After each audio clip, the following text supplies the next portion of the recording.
اتنی دیر سے رک کے آنسو گالوں سے بہتے گردن تک پہنچ گئے تھے۔ چہرے کو دونوں ہاتھوں سے بے دردی سے رگڑ کر آنسو صاف کرتی وہ سالن چیک کرنے لگی تھی۔ اماں کا خیال ہے یہاں ہر مہارانیوں کی طرح رکھا ہے مجھے، کوئی ان کو بتائے بدلے میں دی ہوئی مہرانی بھی نوکرانی ہی ہوتی ہے۔ اس کے آنے کے بعد ملازموں کی چھٹی کر دی گئی تھی۔ گھر کے سارے کام کولوں کے بیل کی طرح اس سے کرائے جاتے تھے۔ مارکیٹ سے کچھ لانا ہو اسے بھیجا جاتا تھا۔ رات تک وہ تھکن سے چور ہو جاتی تھی۔ دن بھر سائرہ اور رخشندہ بھابھی اس کی جان کھاتی تھیں۔ رات کو ساور اس کی سانسیں روک دیتا تھا۔ اس کے طنز تشدد ختم ہی نہیں ہوتے تھے۔ ایسے میں اس کے پاس پھوٹ پھوٹ کے رونے کے علاوہ اور کیا بچتا تھا؟ آج ہفتہ تھا، 2 دن کے لیے کالج بند ہو گئے تھے۔ سب سٹوڈنٹس اپنا اپنا سامان پیک کر رہے تھے۔ ان چھٹیوں کا انتظار پورے ہاسٹل کو رہتا تھا۔ ابھی بھی ہاسٹل سے سٹوڈنٹس ایک ایک کر کے رخصت ہو رہے تھے۔ سب کے چہروں پر گھر والوں سے ملنے کی خوشی جھلک رہی تھی۔ وہ بھی اپنا سامان پیک کر کے تیار ہو گئی تھی۔ اس کا موبائل رنگ کرنے لگا تھا۔ اچھا تو ندا میم ایک کے مجھے لینے آ گیا ہے، میں چلتی ہوں، اپنی دوست ندا کے گلے لگتے ہوئے بولی تھی۔ ایک ہے جو وقت سے پہلے پہنچ جاتا ہے، اور ایک میرے موصوف ہے جو شرم کے مارے ڈوب نہ مرے، سب لڑکیوں کے سامنے کر لے اگر مجھے پک۔ ہمیشہ کی طرح اس نے اپنا دکھڑا سنایا تھا۔ میرے ایک جیسا کوئی ہو اٹس ناٹ پاسبل۔ اس کے گال پر چٹکی کاٹتی وہ مسکراتی ہوئی بیگ اٹھا کر ہاسٹل سے نکل آئی تھی۔ سامنے ہی بلیک 3 پیس سوٹ میں اپنی گاڑی کے ساتھ ٹیک لگائے کھڑا تھا۔ اسے دیکھ کر مسکرایا تھا اور ہاتھ میں پکڑی گلاسز آنکھوں پر لگائی تھی۔ ہائے، وہ بھاگتی ہوئی اس کے پاس پہنچی تھی۔ نے جلدی سے گاڑی کا دروازہ کھولا تھا اور اس کی طرف کہ کہیں وہ آ کر گلے ہی نہ لگ جاتی اس کے۔ وہ منہ بناتی ہوئی گاڑی میں بیٹھ گئی تھی۔ یہ ہائے کیا ہوتا ہے؟ کتنی بار سمجھایا ہے السلام علیکم کہتے ہیں۔ اس نے ڈرائیونگ سیٹ سنبھالی تھی۔ السلام علیکم جناب صاحب، وہ ہاتھ ماتھے تک لے جا کر جھک کر بولی تو کی ہنسی نکل گئی تھی۔ کچھ نہیں، نے اپنی ہنسی دبائی تھی۔ ایک سنجیدہ شخص تھا، مگر اس لڑکی کا ساتھ اسے بہت ہنساتا تھا جو کہ اس کی زندگی تھی۔ اس نے چہرہ کے کندھے پہ ٹکا دیا تھا۔ گاڑی چڑھاتے ہوئے ایک سرسری نگاہ اس پر ڈال کر وہ پھر سے ونڈو اسکرین کو دیکھنے لگا تھا۔ تم شادی کے بعد مجھ سے گھر کے کام تو نہیں کرواؤ گے؟ اس کا سوال اتنا معصومانہ اور لہجہ بھی وہ مسکرا اٹھا تھا۔ ہو سکتا ہے، سوچوں گا۔ کو شرارت سوچی تھی۔ واٹ؟ اسے 1000 واٹ کا جھٹکا لگا تھا اور وہ ایک دم سیدھی ہو کے بیٹھی تھی۔ میں تمہیں کچا کھا جاؤں گی پھر۔ اس کا انداز واقعی کسی ڈریکولا جیسا تھا۔ اف، پاگل کرتی ہو تم۔ نے اس سے پنگا لے کر اپنا ماتھا پیٹا تھا۔ گاڑی سگنل پر رک گئی تھی۔ ٹریفک کا مسئلہ دن بدن طول پکڑتا جا رہا تھا۔ ایک خواجہ سرا ان کے سائڈ سے آیا تھا۔ وہ ایک دم بدک کر پیچھے ہوئی تھی۔ خواجہ سرا چونکا تھا۔ کچھ دو باجی اللہ کے نام پر، خواجہ سرا تالی بجا کر بولا۔ وہ تو سہم کر پیچھے ہو گئی تھی۔ نے والٹ سے کچھ پیسے نکال کر اسے تھمائے تھے۔ خواجہ سرا جاتے جاتے پلٹا۔ وہ جو سیدھی ہو کے بیٹھی تھی پھر سے خوفزدہ ہوئی تھی۔ ڈرو مت لڑکی، خوف کو ختم کر اپنے اندر سے۔ ابھی تو تم نے طوفانوں کے ایک جہان کا سفر کرنا ہے۔ خواجہ سرا شیشے پر جھکا تھا۔ آپ جائیں، دیکھیں یہ ڈر رہی ہے۔ کی تو جان ہوا ہوئی تھی۔ وہ ڈر کر بھی تکلیف سہتی تو ڈر مت، بس یاد رکھ جو آپ کا درد برداشت نہیں کر پاتے وہی پھر سارے دردوں کی وجہ ہوتے ہیں۔ سگنل کھل چکا تھا۔ گاڑی آہستہ آہستہ آگے بڑھ رہی تھی۔ خواجہ سرا ساتھ ہی بھاگا آ رہا تھا۔ فریب اور دھوکے سلیمانی ٹوپی پہن کر آتے ہیں، خبر نہیں ہونے دیتے۔ سگنل کھلا، گاڑیاں رفتار سے آگے بڑھنے لگی تھی اور وہ خواجہ سرا بھی اس کی گاڑی کے ساتھ ساتھ بھاگتے بول رہا تھا۔ جوانی آزمائش ہے، جوانی صدقہ چاہتی ہے۔ اپنی جوانی کے بدلے اپنی دل لگی دان کر دے، ورنہ حقیقت اور خواب کا فرق تاعمر رلائے گا۔ خواجہ سرا کہیں پیچھے رہ گیا تھا، مگر اس کی آواز ابھی بھی اس کے کانوں میں گونج رہی تھی۔ وہ بہت سہمی لگ رہی تھی۔ وہ بہت ڈر گئی تھی۔ کچھ نہیں ہوا، ابھی ہم گھر پہنچ جائیں گے۔ یہ لوگ تو روز کچھ نہ کچھ کہتے رہتے ہیں، اگنور کرو۔ اسے تسلی دینے لگا تھا، مگر پسینہ اس کے ماتھے سے بہہ رہا تھا۔ سردی کے موسم میں بھی وہ پسینے سے شرابور تھی، اور یہ سب خوف تھا خواجہ سرا کی باتوں کا نہیں، خواجہ سرا کا۔ سب کو کھانا دے کر وہ بیٹھی کھانا کھا رہی تھی کہ نوالا اس کے گلے میں اٹکا تھا۔ اسے کھانے میں جو پسند نہیں تھا اسے وہی چیز دی جاتی تھی، وہ بھی بچی کھچی، اور وہ حیران ہوتی تھی۔ اتنے امیر تھے یہ اور ان کی روٹی تک کو زہر کر دیتے تھے پھر بھی صبر کا گھونٹ بھرتی وہ کھانا کھا رہی تھی۔ آخر پیٹ کی آگ کو بھی تو بجھانا تھا۔ ماضی چھم سے اس کی آنکھوں کے سامنے لہرایا تھا۔ اماں جان، میں نہیں کھاؤں گی یہ کریلا، آپ کو پتہ بھی ہے۔ پھر بھی ڈائننگ ٹیبل پہ بیٹھی وہ نعرہ لگا رہی تھی، آج تو کچھ نہیں ملے گا، وہ بہت عادتیں خراب ہو گئی ہیں تمہاری۔ ہاٹ پاٹ سے روٹی نکال کے اماں نے اس کے آگے رکھی تھی۔ سعدی فون پر مصروف تھا، ساتھ ساتھ کھانا کھا رہا تھا۔ اماں ڈانٹ رہی ہیں مجھے، اس نے رونے سی شکل بنائی تھی۔ اماں کو بے اختیار اس پہ پیار آیا تھا۔ نہیں میرا دانی بچہ، ڈانٹ نہیں رہی، لیکن بیٹے یہ بری بات ہے، تمام چیزیں اللہ کی بنائی ہوئی ہوتی ہیں، ہم اس میں نقص نکالنے والے یا اللہ کی بناوٹ کو ناپسند کرنے والے کون ہوتے ہیں؟ اور سبزیوں سے تو انسان فٹ رہتا ہے، اماں نے پیار سے اسے سمجھایا تھا۔ اتنے میں ڈور بیل بجی تھی۔ ساری کی مسکراہٹ ان دونوں پر اچھال کر باہر نکل گیا تھا۔ واپس آیا تو اس کے ہاتھ میں پیزا تھا۔ اماں، میری بہن کو مت ڈانٹا کریں، جو کہے مان لیا کریں، یہ لوگ کوئی ضرورت نہیں کریلے کھانے کی۔ تمہارا پیزا اس کے ہاتھ میں تھما کر وہ کرسی پہ بیٹھ گیا تھا۔ یاہو، مان گئی تو جگر ہے میرا، بھلے سے 2-3 سال چھوٹا ہی صحیح، پر جان ہے میری۔ پیزا کا پیس نکالتے ہوئے وہ خوش ہو کر بولی تھی۔ اچھا، تھوڑا بہنا مکھن کو بچا کر رکھو۔ سعدی مسکرا دیا تھا، وہ اسے خوشی تو دیکھنا چاہتا تھا۔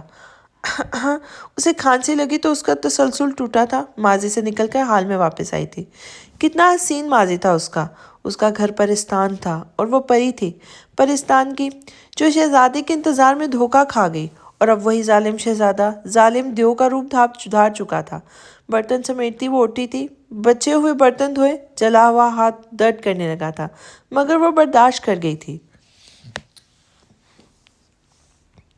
کھڑکی سے جھانک کر اس نے چاند کو دیکھا تھا۔ اس کی اور چاند کی دوستی بہت پرانی تھی۔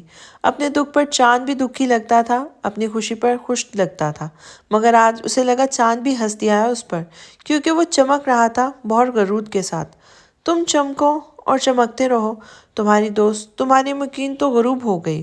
اسافر کاظمی کی حویلی میں اداسی اس کے چہرے پر پھیلی ہوئی تھی۔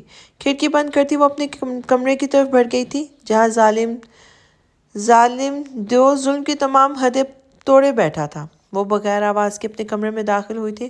اسے لگا اسافر سو گیا ہوگا، مگر وہ ادھر ادھر ٹہلتا فون پر کسی سے بات کر رہا تھا۔ ڈھونڈو، اسے ڈھونڈنا تمہارا کام ہے، معاوضہ ملے گا تمہیں۔ وہ غصے میں تھا۔ سعدی رانا کی سانسوں میں اپنے ہاتھوں سے چھینوں گا۔ سرسی سی نظر اس پہ ڈالتے ہوئے اسافر نے کال منقطع کی تھی۔ آخری الفاظ پہ دانین کا دل کانپا تھا، دھڑکن ساکت ہوئی تھی۔ بے جان نظروں سے مڑ کر اس نے اسافر کو دیکھا تھا۔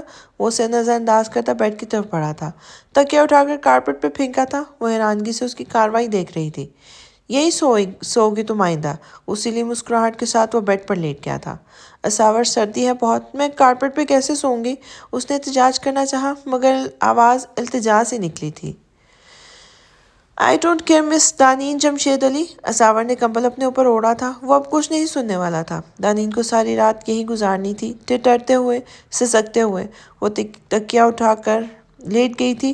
جلے ہوئے ہاتھ کا درد، سردی کی شدت، خواب اور حقیقت کا فرق اس کی روح تک کو زخمی کر رہے تھے۔ اس نے ایک نظر سکون سے سوئے اسافر کو دیکھا تھا۔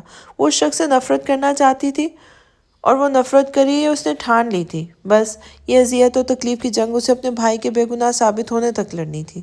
اسے اپنے بھائی کی زندگی کو بچانے کے لیے اس جنگ میں مر جانا پڑے تو وہ مر جائے گی۔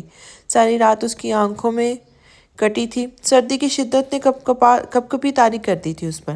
اس کا دل چاہ جا کر کمبل میں دبک جائے، مگر وہ سوچ کر ہی رہ گئی تھی۔ بہت آسان ہے کہنا محبت ہم بھی کرتے ہیں، مگر مطلب محبت کا سمجھ لینا نہیں آسان۔ محبت پا کے کھو دینا، محبت کھو کے پا لینا، یہ ان لوگوں کے قصے ہیں محبت کے جو مجرم ہیں، جو مل جانے پر ہنستے ہیں، بچھڑ جانے پہ روتے ہیں۔ سردی اس کی ہڈیوں میں گھس گئی تھی۔ دسمبر کا مہینہ تھا، ٹھنڈ کے مارے کپکپی بن گئی تھی اس کی۔ ساری رات آنکھوں میں کاٹ دی تھی اس نے۔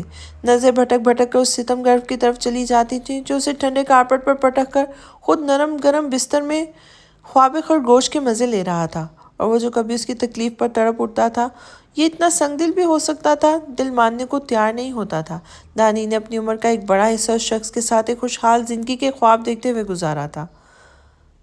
خوابوں کے پائیدان لڑکیوں کی دسترس میں ہوتے ہیں، اور وہ خواب سجائے جاتی ہیں، اندیکھے رستوں پر محبت کی انگلی پکڑے چلی جاتی ہیں، اور یہی خوابوں کے دیس تا عمر رلاتے ہیں۔ وہ دانین جمشید علی تھی، خواب نگر کی شہزادی۔ اس کے خواب بے لگام گھوڑے تھے جو خواب نگر میں دوڑتے پھرتے تھے۔ اس کی خوابیدہ آنکھوں نے برسوں سے شہزادی کی راہ تکی تھی، اور پھر شہزادہ آیا اور اس میں کھو گیا تھا۔ خواب نگری کی وہ شہزادی خوابوں کے راہ کے مسافر بن گئی تھی، اور پھر سب چھن جانے سے خواب ٹوٹا تھا۔ شہزادے نے ظالم دیو کا روپ دھار لیا تھا۔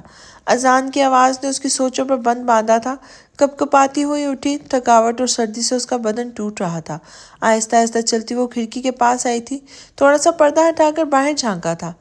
کاظمی حویلی کے سامنے مسجد تھی۔ مؤذن کی اذان رات کے سکوت کو توڑ رہی تھی۔ مرغ اذانیں دے رہے تھے، چرند پرند اذان کی آواز کے ساتھ اپنی پناہ گاہوں سے نکل آئے تھے۔ اذان ختم ہو چکی تھی۔ پردہ برابر کرتی، دوپٹہ سر پر اوڑھے وہ وضو کرنے واش روم میں گھس گئی تھی۔ وضو کر کے دوپٹہ صبح سے صحیح سے اوڑھا تھا، جائے نماز ڈالی اور نماز کی نیت باندھی تھی۔ ہاتھ کا درد سردی سے نڈھال ہوتا تپتا جسم، اس کی آنکھوں سے آنسو بہہ رہے تھے۔ جسم آنسوؤں سے چہرہ تر تھا۔ نماز پڑھ کر ہاتھ دعا کے لیے اٹھائے، آنسوؤں نے اشکوں کا روپ دھار لیا تھا۔ چہرہ ہاتھوں میں چھپائے وہ سسکیاں بھر رہی تھی کہ آواز سے رونے کی اجازت نہیں تھی اسے۔ یا اللہ، مجھے ثابت قدم رکھ، مجھے ہمت دے کہ میں اپنے بھائی کی زندگی کی جنگ جیتوں۔ سوجی ہوئی آنکھیں بخار کی حدت سے بند ہو رہی تھیں۔ میرا بھائی بہت معصوم ہے، اس پر لگے الزام کو غلط ثابت کر دے میرے اللہ۔ اس کی پھر سے ہچکی بن گئی تھی۔ میں نہیں کہتی اللہ میرے ساتھ ایسا کیوں ہو رہا ہے، کئی لڑکیاں ایسی ہوں گی جو اس سے بھی بڑھ کے بڑے بڑے ظلم کا شکار ہوں گی۔ بس میرے اللہ، میری ہمت مجھے مت توڑنا، مجھے مضبوط کر دے۔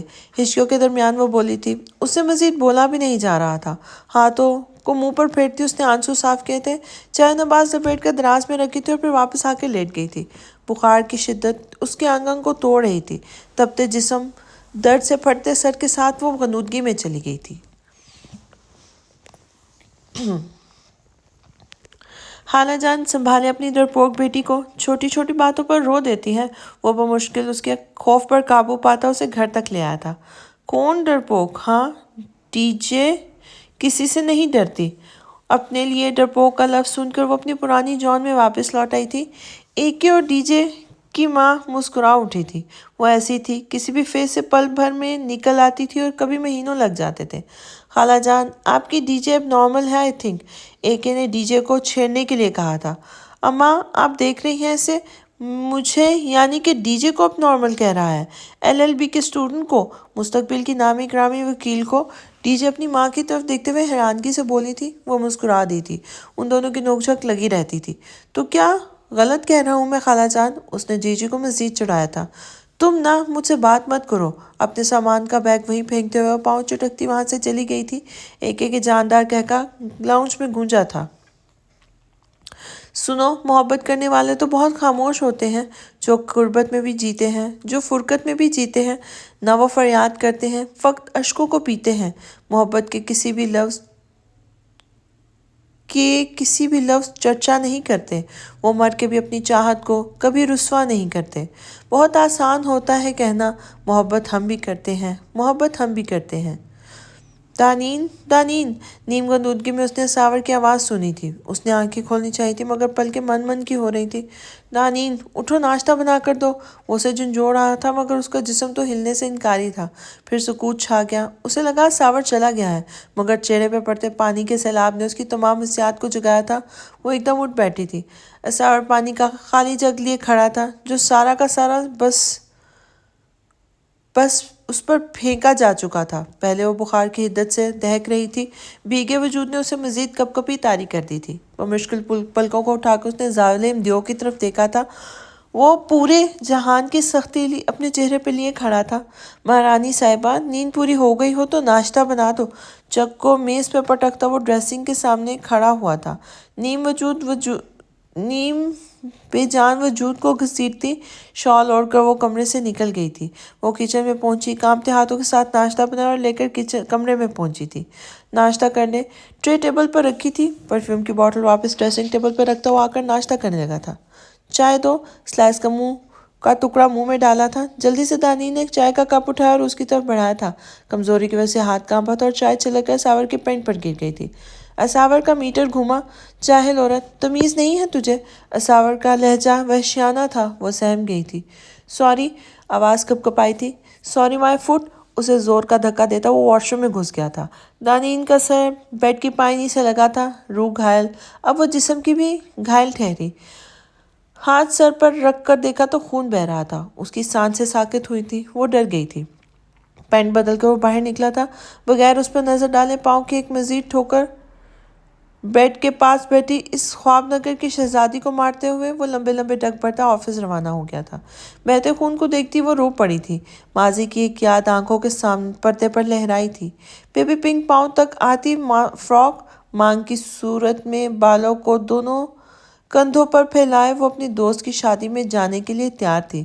اساور لینے آیا تھا اسے۔ پک اینڈ ڈراپ کی ڈیوٹی دانین کی وہی سر انجام دیتا تھا۔ پوری طرح سے تیار ہو کر اس نے چوڑیاں پکڑی اور پہننے لگی۔ ایک چوڑی اس کے ہاتھ میں ٹوٹ گئی تھی۔ ہاتھ کی پشت پر چھوٹی سی خراش آئی تھی اور خون کا ننھا سا قطرہ ابھرا تھا۔ خون دیکھ کر اس کی جان ہوا ہوئی تھی۔ اس نے زور سے چیخ ماری تھی۔ لاؤنج میں بیٹھے اساور اور سعدی اور اس کی امی گھبرا گئے تھے۔ بھاگتے ہوئے اس کے کمرے کو پہنچے تھے۔ کیا ہوا؟ سعدی جلدی سے اس کے پاس پہنچا تھا۔ لہجہ پریشان تھا۔ میرے ہاتھ میں چوٹ لگ گئی۔ اس کے آنسو نکلنے کو بےتاب تھے۔ دکھاؤ مجھے۔ اساور نے تڑپ کر اس کا ہاتھ پکڑا تھا۔ چوٹ چھوٹی تھی مگر اساور کو اس سے تکلیف دینے والی چھوٹی سی چھوٹی چیز بھی پریشان کرتی تھی۔ سعدی، فرسٹ ایڈ باکس لاؤ۔ اساور نے اس کا ہاتھ زور سے پکڑے سعدی کی طرف دیکھا تھا۔ وہ بھاگ کر فرسٹ ایڈ باکس لے آیا تھا۔ جب تک اس کی پٹی نہیں ہو گئی دانین کی چیخیں گھر بھر میں گونجتی رہی تھی۔ پٹی ہوئی تو وہ چپ ہوئی تھی۔ زیادہ درد تو نہیں ہو رہا؟ وہ ایسے پوچھ رہا تھا جیسے اسے کوئی بہت زیادہ چوٹ لگ گئی ہو۔ پریشان مت ہو بیٹا، اتنی بڑی چوٹ نہیں ہے، اس کی ماں نے اساور کو مطمئن کیا تھا۔ اماں مجھے آرام کرنا ہے۔ چھوٹے سے زخم سے اس کو کمزوری ہو گئی تھی۔ اور شادی نہیں جا رہی؟ دیکھیں طبیعت خراب ہے اس کی۔ سعدی اور اساور بیک وقت بولے تھے۔ دانین نے مسکرا کر ماں کو دیکھا تھا جو سر جھٹکتی مسکراتی ہوئی باہر چلی گئی تھی۔ سر میں درد کی ٹیسیں شدت سے ابھری تو وہ ماضی کے یاد سے باہر نکلی تھی۔ اس کا حال اور مستقبل اس کے ماضی سے بہت مختلف ہو گیا تھا۔ خود کو گھسیٹتی وہ ڈریسنگ کے سامنے جا کے کھڑی ہوئی تھی۔ سر اچھا خاصا پھٹ چکا تھا۔ خون ابل ابل کر بہہ رہا تھا۔ اسے لگا وہ مر جائے گی مگر وہ تو بے ہوش تک نہیں ہوئی۔ مرتی کیا؟ موجے عشق کے تلاطم خیز روانی جیسے اکھڑا ہو دریا، بکھرا ہوا پانی، تیری آنکھوں کی سرخی کا بیان، تیری شب بھر کی اداسی کی کہانی۔ ڈریسنگ کے سامنے بیٹھی وہ سر سے نکلتے خون کو دیکھ رہی تھی۔ صحیح کہا ہے کسی نے، ماں باپ کے گھر چھوٹی سی چوٹ پر گھر سر پہ اٹھا لینے والی لڑکی سسرال میں بڑی سے بڑی چوٹ بھی چپ کر کے سہ جاتی ہے۔ دوپٹے سے بے دردی سے اس نے چوٹ کو رگڑا تھا۔ زخم مزید رسنے لگا تھا۔ وہ اٹھی اور جا کر منہ دھو کر کچن میں گھس گئی تھی۔ دن بھر نوکروں کی طرح ان سے کام لیا جانا تھا۔ اب درد محسوس کرنے کا وقت کہاں تھا اس کے پاس۔ دانی، ناشتہ بناؤ جلدی سے، میرے اور ماما کے لیے، اور ہاں مجھے پوریاں اور ماما کو آلو کے پراٹھے بنا کر دو۔ سائرہ اپنے فرمائشی پروگرام لے کے حاضر ہوئی تھی۔ اس کی چوٹ دیکھی اور مسکرا دی۔ اس کے درد پر سکون ملتا تھا اسے۔ جی آپ جائیں، میں بنا کر کمرے میں بھجواتی ہوں۔ بخار کے مارے اس کے ہاتھ کانپ رہے تھے، ٹانگیں شل ہو رہی تھیں۔ پانی پیتی سائرہ نے ایک نظر اسے دیکھا اور ہاتھ میں پکڑا گلاس نیچے پھینک دیا تھا۔ کانچ کے ٹوٹنے کی آواز گونجی تھی۔ دانین نے سہم کر سائرہ کو دیکھا تھا۔ کانچ سمیٹ لینا۔ ایک ادا سے مسکراتی سائرہ کچن سے نکل گئی تھی۔ جلدی جلدی اس کے لیے ناشتہ بنایا، پھر لے کر کمرے میں پہنچی۔ سائرہ اور اس کی ماں بیٹھی ٹی وی انجوائے کر رہے تھے۔ اس پر نظر پڑتے بھابھی کا مسکراتا ہوا چہرہ پتھر ہوا تھا۔ لب بھینچ لیے تھے، آنکھوں میں غصہ، نفرت، حقارت، جانے کیا کچھ ڈرایا تھا۔ دانین کو لگا وہ ایک منٹ بھی یہاں رکی تو اس کا سانس بند ہو جائے گا۔ سانس بند نہ بھی ہو، بھابھی اسے کچا چبا جائے گی۔ ٹرے اس کے سامنے رکھتے ہوئے جلدی سے کمرے سے نکل آئی تھی۔ وہ بھاگتی ہوئی کچن میں پہنچی تھی۔ ٹوٹے کانچ کو وہ فراموش کر چکی تھی جو سیدھا اس کے بائیں پاؤں میں گھسا تھا۔ اس کے منہ سے سسکی نکلی تھی اور وہیں بیٹھ کر مارے درد کے اس کی گھگی بن گئی تھی۔ اس کا دل دھاڑے مار مار کر رونا چاہتا تھا مگر وہاں اس کا درد رونا سننے والا کوئی نہیں تھا جو کہتا کہ کبھی آنسو نہیں آنے دوں گا۔ آنکھوں میں وہ شخص پتھر جو کبھی کہتا تھا کہ آنسو نہیں آنے دوں گا، آنکھوں میں وہ شخص پتھر ہو چکا تھا۔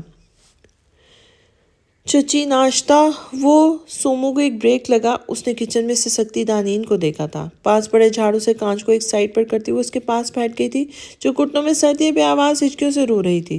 چچی. سومو نے اس کے کندھے پہ ہاتھ رکھا تو اسے ایک دم جھٹکا لگا تھا. دانین آگ بنی ہوئی تھی. بخار نے اس کے جسم کو تبا دیا تھا. چچی بخار ہے آپ کو تو؟ سومو پریشان ہوئی تھی.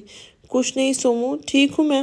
دانین نے گھٹنوں سے سر اٹھایا تو سومو کو دھچکا لگا تھا. اس کے سر سے بھی خون بہہ رہا تھا. چچی یہ سب کیا ہے؟ بخار، سر اور پاؤں سے خون؟ سومو کا لہجہ بھیگا تھا. کچھ نہیں سومو، یہ کانچ لگ گیا تھا پاؤں میں. وہ مسکرا دی تھی. نم آنکھوں سے مسکرانا اذیت کی انتہا تھی. چکس نے ہاتھ اٹھایا. آپ پر؟ سومو کے لہجے میں دبا دبا غصہ در آیا تھا. چلیں آپ میرے ساتھ ہاسپٹل. طبیعت زیادہ خراب ہوگی یا کچھ ہو گیا آپ کو تو؟ سومو پریشان تھی اس کے لیے. بے فکر رہو سومو، بہت ڈھیٹ جان ہوں، کچھ نہیں ہوگا مجھے. سومو کی اتنی فکر پہ اس کا لہجہ بھر گیا تھا. چچی میں کچھ نہیں سنوں گی، چلیں میرے ساتھ. اسے ہاتھ سے پکڑ کر تقریباً گھسیٹتی ہوئی بولی تھی. سومو کام ہے ابھی مجھے، بعد میں چلیں گے. اس نے احتجاج کرنا چاہا مگر سومو پر کوئی اثر نہیں ہوا تھا. وہ اسے گھسیٹتے ہوئے اپنے ساتھ لے کے جا رہی تھی.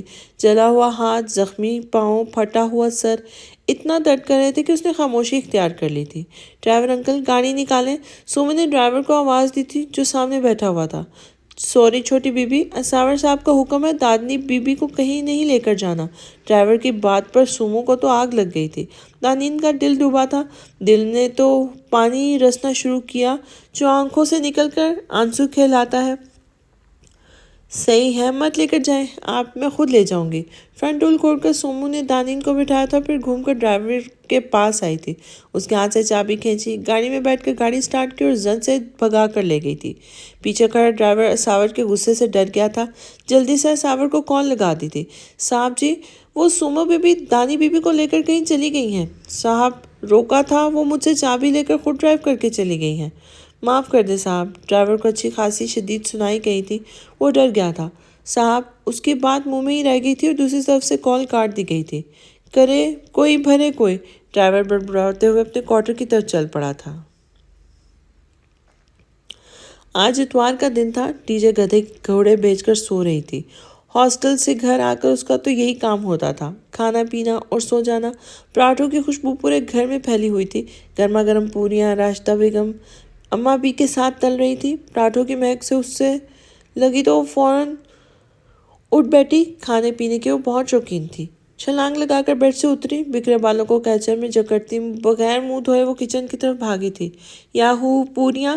وہ خوشی سے چہکتی اماں بھی کے گلے لگ گئی تھی جو اس کے ہاں برسوں سے نوکرانی تھی. اب تو وہ گھر کا فرد بن چکی تھی. خبردار ہاتھ لگایا تو پہلے اپنا حلیہ درست کرو. پراٹھا تلتی راشدہ بیگم نے چمٹا اس کے الٹے ہاتھ پر مارا تھا. اف اماں، بعد میں ہو جاؤں گی نا فریش، پلیز. ابھی کھانے دیں. اس نے پوریوں کی طرف ہاتھ بڑھایا تھا. ڈی جے جاؤ. اس بار راشدہ بیگم نے باقاعدہ آنکھیں نکالی تھی. ڈی جے نے روشنی سی صورت بنا کر ماں کو دیکھا تھا. باہر سے آتا ایک کے اس کے تاثرات دیکھ کر ہنس پڑا تھا. السلام علیکم خالہ. ایک کے کچن میں ہی چلا آیا تھا. زبردست ناشتہ دے کے اس کی آنکھیں چمک اٹھی تھی. تم کیا صبح سویرے ہی سوکھا بوتھا لے کر پہنچ گئے ہو؟ بڑے کوئی ویلے انسان ہو. کہتے ہوئے اس نے ہاتھ دوبارہ سے پوریوں کی طرف بڑھایا تھا. راشدہ بیگم نے چمٹے کا کاری وار کیا تو وہ سی کر کے رہ گئی تھی. آج یہ مطلع برآلود کیوں ہے؟ ایجے مسکرایا تھا اور شیلف پر چڑھ کے بیٹھ گیا تھا. یہ جو تمہارا مطلع ہے کھا کھا کر پٹ جائے گا مگر کھانے سے باز نہیں آئے گا. اماں بھی نے بھی اپنا غصہ نکالا تھا. ایک کا کہا بے ساختہ تھا. اماں بھی آپ بھی. ڈی جے کو صدمہ ہوا تھا. کہہ تو ٹھیک نہیں ہے اماں بھی، تھوڑا اپنے وزن پر دھیان دو، پھٹنے کو بے تاب ہو. راشدہ بیگم نے بھی اسے چھیڑا تھا. آپ میں سے کوئی مجھ سے بات مت کرے. منہ پھلاتی وہ پاؤں چٹکتی کمرے میں گھس گئی تھی. مائنڈ کر گئی وہ. خالہ وزن کی بات پر وہ ناراض ہو جاتی ہے، یہ نہ کیا کریں. ایک کو برا لگا تھا یوں اس کا مذاق بننا. کوئی ناراض نہیں ہوتی. ابھی پوریوں کی خوشبو پا کر بے صبر دوڑی چلی آئے گی.